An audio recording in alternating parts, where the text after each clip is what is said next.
안녕하세요. 장동건 미래수탁의 박시장입니다. 8월 30일 증시 마감 시장에 대해서 말씀을 드리겠습니다. 코스피는 2614.31포인트 0.45% 상승 마감했습니다. 엔비디아발 실적 쇼크가 진정이 되면서 기관이 4,816억을 순매수하면서 상승 마감했습니다. 외국인은 3,793억을 순매도하였습니다. 코스닥은 767.66포인트 1.54% 상승 마감했습니다. 외국인이 1888억 순매수, 기관 또한 102억 순매수하면서 외국인과 기관의 순매수에서 상승 마감했습니다. 엔비디아 쇼크를 극복한 반도체 종목에 강세에 힘입어서 코스피는 상승 마감하였습니다. 코스닥은 바이오주가 강세를 보였습니다. 원달러 환율은 3시 30분 기준 1346.0원 0.11% 상승하였습니다. 간밤에 미국 2분기 국내 총생산 GDP와 실업 지표가 경제지표 호조에 이 경기 침체 우려 완화 속에 이제 오늘 밤 개인 소비 지출 PCE 물가 발표를 대기하면서 원달러 환율은 상승 전환하는 모습이었습니다. 오늘 특징들을 살펴보도록 하겠습니다. 오늘도 이 딥페이크 보안주 딥페이크 관련 종목들의 지속성이 있었는데 이 딥페이크 디지털 성범죄 확산에 따른 규제 정책 기대감이 지속되면서 라운시퀘어, 크라우드웍스, 샌즈랩, 엑스게이트, 오픈베이스, 알체라 등 보안주 딥페이크 등 관련 종목들의 오늘도 반등이 있었습니다.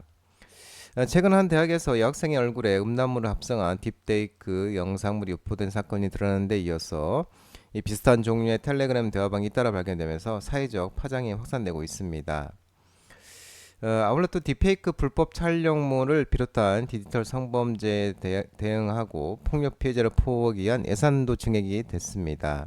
이에 내년에 디지털 성범죄 대응 총 예산은 올해보다 약 3억 늘어나면서 50억 7,500만으로 책정이 됐습니다. 그러면서 또한 현행 징역 5년인 허위 영상물 유포를 최대 형량을 또 징역 7년으로 높이기로 했고, 또 텔레그램 측과 상시 협의할 수 있는 함라인 마련을 해서 불법 딥페이크 음란물을 대상으로 한 자체 규제를 끌어내리기도 했고, 또 국무조정실 산하에는 딥페이크 성범죄와 관련해 범정부 대응전단팀 TF를 설치하기로 했습니다. 조선 기자재 관련 종목들이 오늘 일부 반등이 있었는데요. 대규모 시리즈 발주 기대감 속에 신조속간 레벨업 전망 소식에 하나오션, 삼성중공업, HD현대중공업, HD현대미포, 일승, 하나엔진, 세진중공업 등 조선 기자재 일부 종목들의 반등이 있었습니다. 이 조선 업종에 대한 규모가 큰 대규모 시리즈 발주가 시작되면서 신조선가가 레벨업 될 것으로 전망되고 있는데, 이미 클락슨 신조선가가 188.83으로 2008년 9월 8일 초환기가 역사적 고점인 191.58에 근접하고 있다면서, 이러한 추세면은 늦어도 두세 달 안에 고점을 돌파할 것으로 전망되고 있습니다. 또 아울러 이 리오이드, 하파드 리오이드도 30척의 컨테이너 발주를 협의 중이고, 이 머스크도 80만 TU짜리 컨테이너선을 발주할 것으로 언급하고 있으면서, 또 규모의 경제를 위한 다른 컨테이너 선사도 발주 러시에 동참할 가능성이 있다고 분석되고 있는 모습입니다. 카타르 50억 달러 상당의 LNG선을 곧 발주할 예정이고, 이러한 대규모 시리즈가 발주가 이루어지면 성과는 또 가파르게 상승할 것으로 전망되고 있는 모습입니다. 반도체 관련 종목들이 오늘 반등이 있었습니다. 엔비디아발 우려가 과도하다 이런 분석이 나오면서 SK하이닉스, 삼성전자, K엔솔, 워트, PSK홀딩스, 이오테크닉스, 오닉IPS, 자람테크놀로지, 한미반도체 등 일부 반도체 종목들의 반등이 있었습니다. 엔비디아가 6.38% 간밤에 마무리 하락하면서 마무리했는데, 실적 발표 후에도 이 성장 둔화 우려가 부각이 되면서 예상보다 기대가 높았던 탓으로 시장 우려가 과도하다는 평가도 다수 있다고 언급하고 있는 모습입니다. 국내도 반도체 중심으로 매물 소화 연장 가능성이 있지만 전일 대비 낙폭이 제한될 것으로 전망된다고 밝혔습니다. 아울러 키움증권 보고서에서도 엔비디아의 급락이 이어졌으나 지수 전체로 확산되지는 않았으며 높아진 눈높이 조정 과정에 불가하다는 시각에 무게를 두고 있다고 언급하는 모습이었습니다.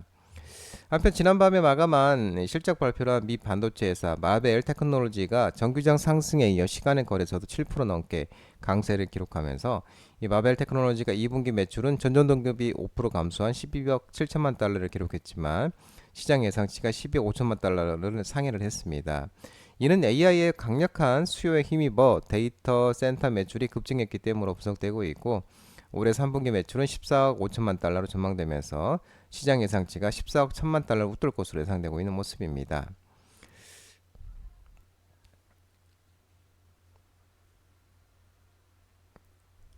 한편 엔비디아가 지난 28일 날 장 마감 후에 2분기 300억 4천만 달러 매출과 0.68달러의 주당 순이익 EPS를 기록했다고 발표를 했었습니다.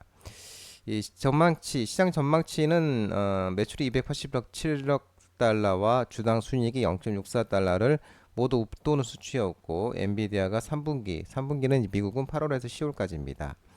3분기에 매출이 325억 달러로 전망했는데 시장 전망치는 317억 달러를 상회하는 수준이었습니다.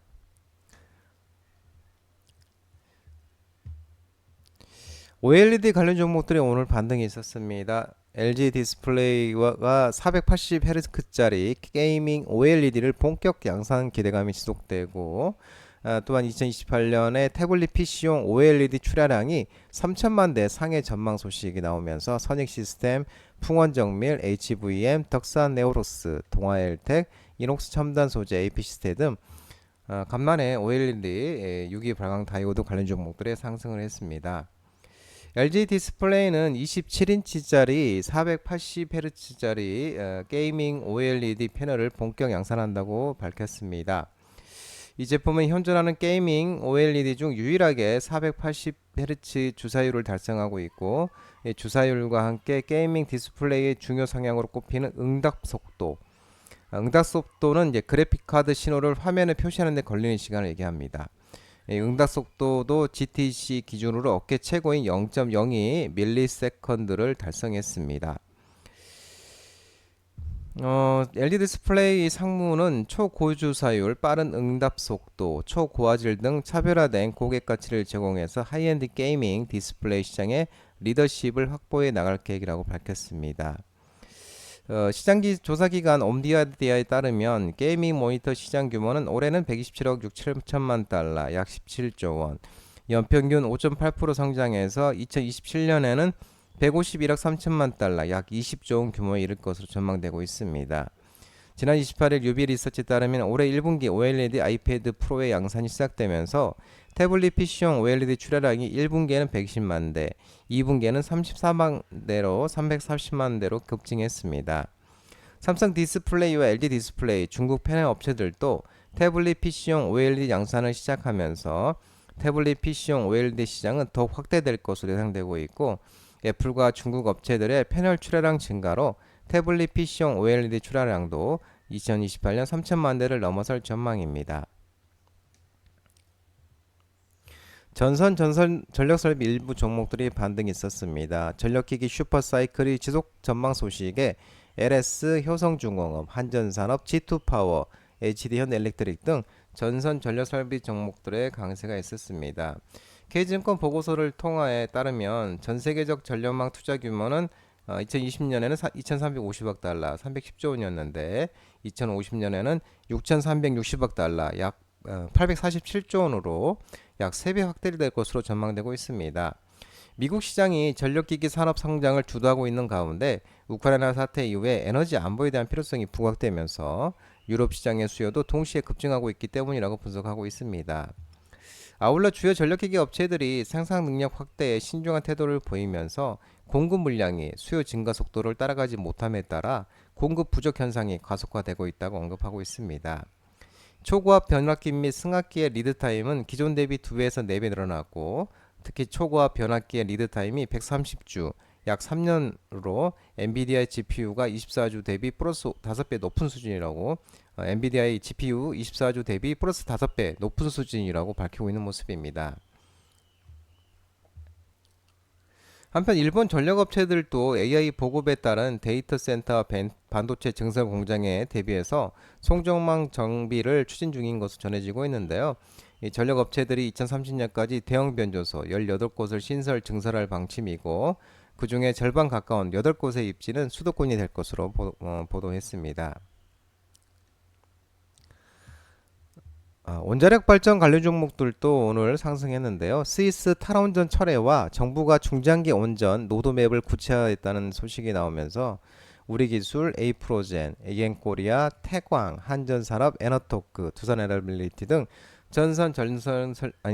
온전 관련 종목들의 오늘 상승이 있었습니다.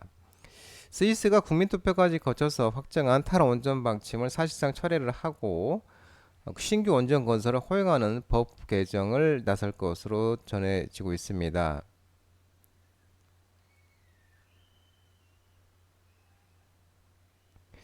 스위스 연방정부에 따르면 연방 장관들 회의체인 회의에서 28일 신규 원전 건설을 금지하는 법을 고쳐 친환경 신기술이 적용돼 원전 건설을 허용하는 방안을 원칙적으로 지지한다는 입장을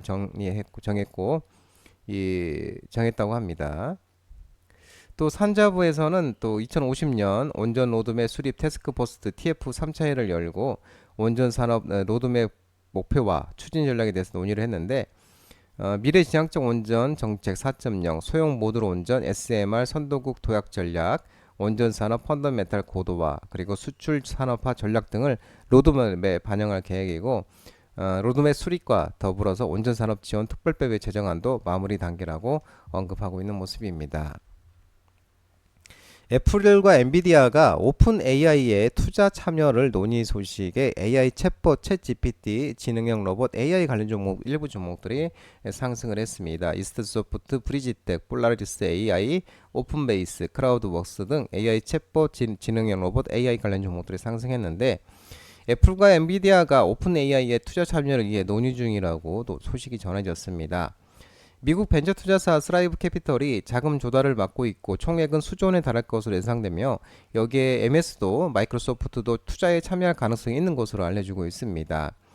시장에서는 애플과 엔비디아, 마이크로소프트 등 글로벌 거대 기업들이 AI 경쟁력 확보에 협력 체계를 구축하면서 관련 시장에 급격한 레벨업이 기대되는 모습입니다.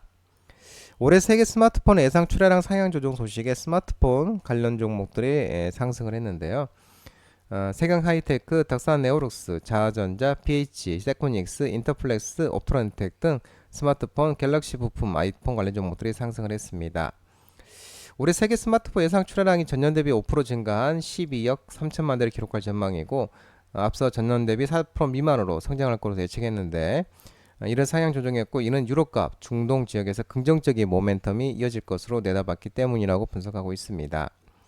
이 생산형 AI 기반 스마트폰의 점유율은 5분의 1 미만에서 2028년 절반 이상으로 증가할 것이고 화웨이, 아너, 모토로라 같은 이 중국 OEM들이 폴더블 폰 스마트폰 시장 성장을 주도를 하고 2027년 예상되는 애플 폴더블 폰 시장 진출이 폴더블 생태계를 더욱 강화할 것으로 전망하고 있는 모습입니다.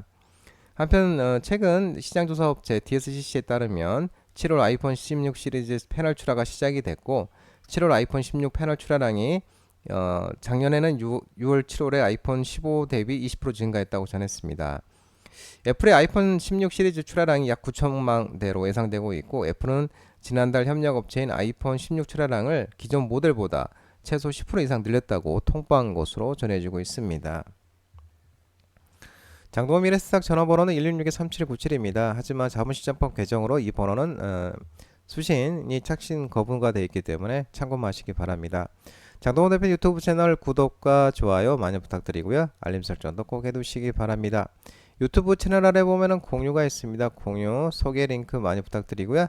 유튜브 장중 라이브 무료 방송 진행하고 있으니까 혼자 하기 힘드신 분들이나 도움이 필요하신 분들은 언제든지 오셔서 많은 도움 받아가시기 바랍니다. 오늘 시장도 모든 분들 고생 많으셨고요. 남은 시간 평안한 시간 되시기 바랍니다. 즐거운 주말 되시기 바랍니다. 감사합니다.